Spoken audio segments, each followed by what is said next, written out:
Setiap tahun daerah kami termasuk yang paling banyak calon jamaah hajinya dibanding daerah lain di Sulawesi Selatan. Situasi ini mengundang munculnya banyak calon haji dan kelompok bimbingan ibadah haji. Para calon haji ini menempuh berbagai cara untuk menarik calon haji. Ada yang mengutamakan bimbingan, tapi tidak sedikit yang ujung-ujungnya uang. Pertanyaan kami, bagaimana hukumnya calon haji yang membeli hewan untuk dam haji, tapi kelebihan uangnya tidak dilaporkan kepada jamaah yang dipimpinnya?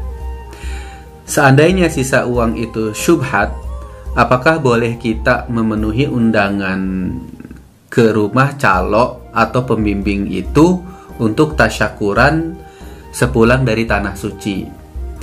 Dari Syarifuddin Bone, Sulawesi Selatan. Jika kelebihan itu adalah laba, maka boleh. Tapi jika ada unsur penipuan, jelas dilarang. Untuk menghadiri undangan tasyakuran tidak ada kaitannya boleh atau tidaknya, kecuali sudah jelas terbukti uang yang diperoleh untuk tasyakuran tersebut dari jalan yang haram.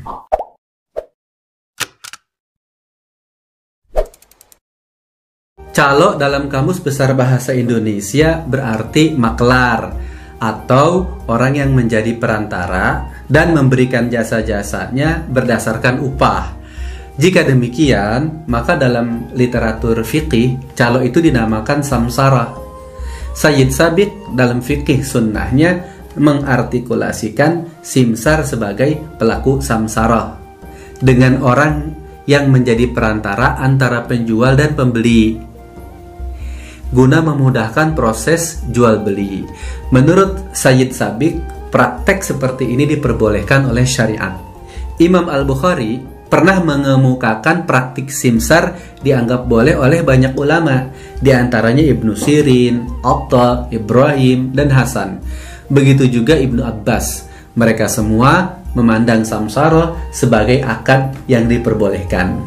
Akan tetapi, ada yang perlu digarisbawahi, bahwa dalam semua akad muamalah harus terjalin adanya saling rela merelakan.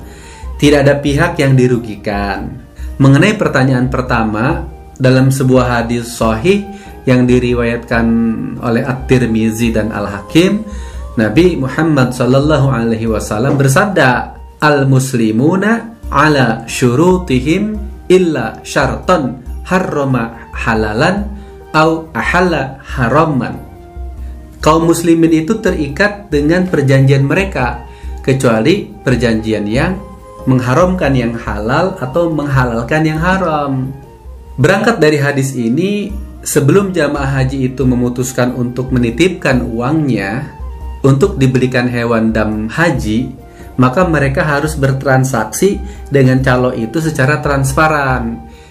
Ini untuk menghindari gharar yang membuahkan kerugian pada satu pihak. Gharar itu penipuan, dan ini termasuk kategori memakan harta manusia dengan cara batil yang ancamannya neraka. Allah Subhanahu wa taala berfirman, "Wala ta'kulu amwalakum bainakum bil batil." Dan janganlah kamu makan harta di antara kamu dengan jalan yang batil. Surat Al-Baqarah ayat 188. Dengan demikian, calon haji yang membeli hewan untuk dam haji atau hewan kurban harus dilihat dari segi akad dan prakteknya sekaligus. Jika masing-masing jamaah rela, tidak ada yang terpaksa atau tertipu, dan calon haji itu menjalankan prakteknya sesuai perjanjian bertransaksi, maka akad itu sah karena tidak ada gharar.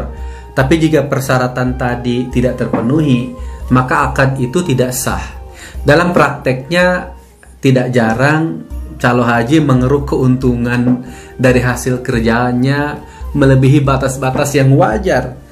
Mereka berkolusi dengan pembimbing haji untuk membeli hewan dam haji atau hewan kurban, tentu dengan harga selangit. Padahal di lapangan mereka hanya memesan beberapa hewan saja untuk disembelih. Mereka lantas mengajak para jamaah ke tempat pemotongan hewan dan memperlihatkan hewan-hewan pesanannya.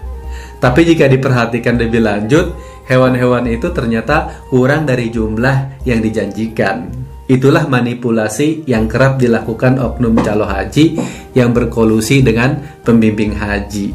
Andai jamaah haji mengetahui pengelabuan ini, tentu mereka akan marah. Inilah yang mengakibatkan akad itu menjadi tidak sah. Mengenai sisa uang hasil pembelian hewan dam dan kurban, itu dikembalikan pada praktek maklar yang dia jalankan. Apabila sesuai dengan kaidah-kaidah fikih, maka sisa uang itu menjadi laba yang halal baginya. Tapi jika melalui praktek yang mengandung unsur penipuan, ketidakrelaan, dan ketidakjujuran, maka hasilnya menjadi haram. Sebab laba itu dihasilkan dengan cara yang haram, yaitu menzolimi jamaah haji. Menanggapi pertanyaan kedua tentang boleh tidaknya memenuhi undangan ke rumah pembimbing haji yang usahanya subhat, Abi jelaskan begini nih, tasyakuran menurut hemat Abi itu dianjurkan oleh Allah Subhanahu wa taala dan Rasulnya. Allah Subhanahu wa taala berfirman, "Wa may yashkur fa innama yashkuru li nafsihi." Dan barang siapa bersyukur kepada Allah, maka sesungguhnya dia bersyukur untuk dirinya sendiri. Surat Luqman ayat 12. Memang ada hadis yang diriwayatkan Muslim, Abu Daud, At-Tirmizi, Ibnu Majah, Ahmad, dan Ibnu Hibban, bahwa Nabi Muhammad SAW bersabda, "Innallaha azza wa jalla la yaqbalu sholatan bi ghairi tuhurin wala shadaqatan min gululin." Sesungguhnya Allah tidak menerima sholat orang yang tidak bersuci dan juga tidak menerima sedekah dari hasil ketidakjujuran. Hadis lainnya riwayat Muslim, At-Tirmizi, Ad-Darimi, dan Ahmad, Nabi Muhammad SAW bersabda, "Ayyuhan nas, innallaha tayyibun la yaqbalu illa tayyiba." Wahai manusia, sesungguhnya Allah itu baik dan tidak menerima kecuali yang baik. Menitik beratkan pada hadis-hadis tersebut, seyogianya tasyakuran harus berasal dari hasil usaha yang halal dan baik. Namun, itu tidak ada kaitannya dengan boleh atau tidaknya memenuhi undangan tasyakuran itu, kecuali jika sudah jelas dan terbukti bahwa usahanya haram, maka kita tidak boleh memenuhinya. Mengapa? Karena memenuhi undangan itu berarti ikut mendukung usahanya, yaitu memakan harta-harta yang bukan haknya. Demikian, wallahu a'lam. Terima kasih telah menyaksikan sampai selesai. Jika ingin tahu lebih banyak tentang subjek pembahasan dalam channel ini, terus ikuti update videonya. Di sana sahabat bisa menemukan banyak hal yang mungkin sebelumnya belum tahu, atau sudah tahu tapi belum jelas, atau sudah jelas tapi belum paham. Jika sahabat ada pertanyaan, silahkan DM ke IG Abiwan Official. Sampai jumpa di video selanjutnya. Wassalamualaikum.